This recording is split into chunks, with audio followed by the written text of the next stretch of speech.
यही शरणागत हैं, इस शरीर से संबंध रखते हैं, क्या उनको डांटना अपराध है?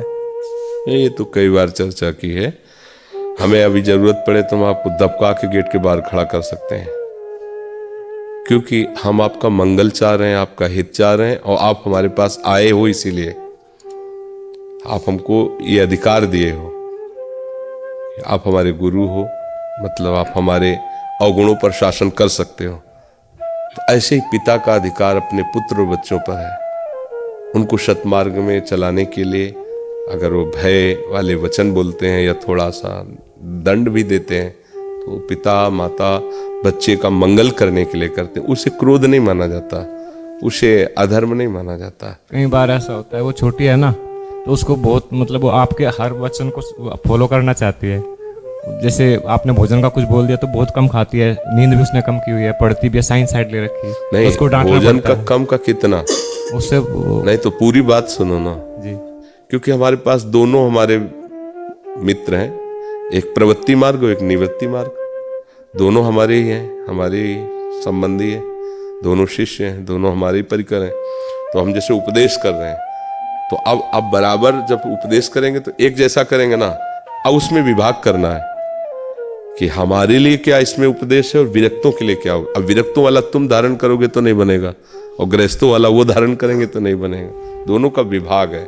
इसलिए अधिक कार्य करने वाला, बीमार और वृद्ध, पूरा सत्संग सुनोगे तो कहीं परेशानी नहीं होगी। 3 के लिए छूट है, वो अपनी अनुकूलता के अनुसार चलें।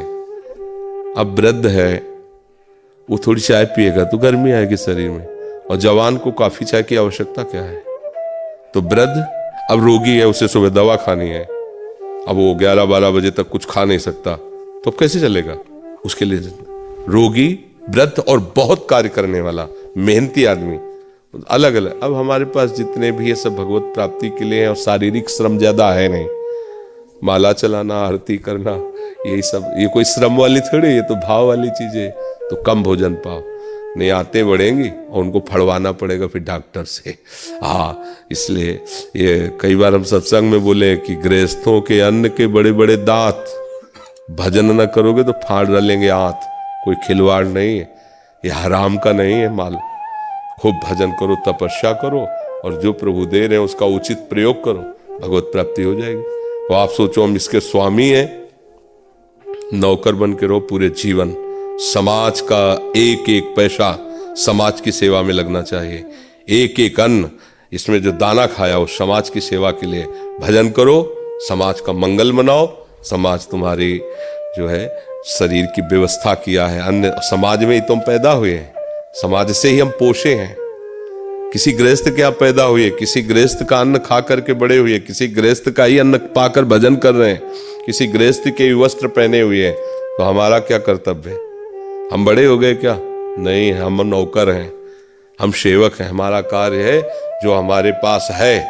तुमने जो तुम्हारे पास था तुमने दिया, अब हमारे पास जो हम दे रहे हैं। तुम भिक्षा दिए, हम शिक्षा दे रहे हैं। तुम्हारा मंगल मनाएंगे, रात दिन जो भजन करते तुम्हारे अशुभों का नाश करके तुम्हें भगवदानंद की तरफ प्रेरित करेंगे। सब संतों का यही स्वभाव है। भजन करो, इसे अपनी संपत्ति मत मान लो, कम से निर्वाह करो, अधिक से अधिक भजन करो। अगर इसके भोक्ता बन गए तो फिर बात बिगड़ जाएगी ना। तो इसलिए बीच बीच में शासन रखना पड़ता है।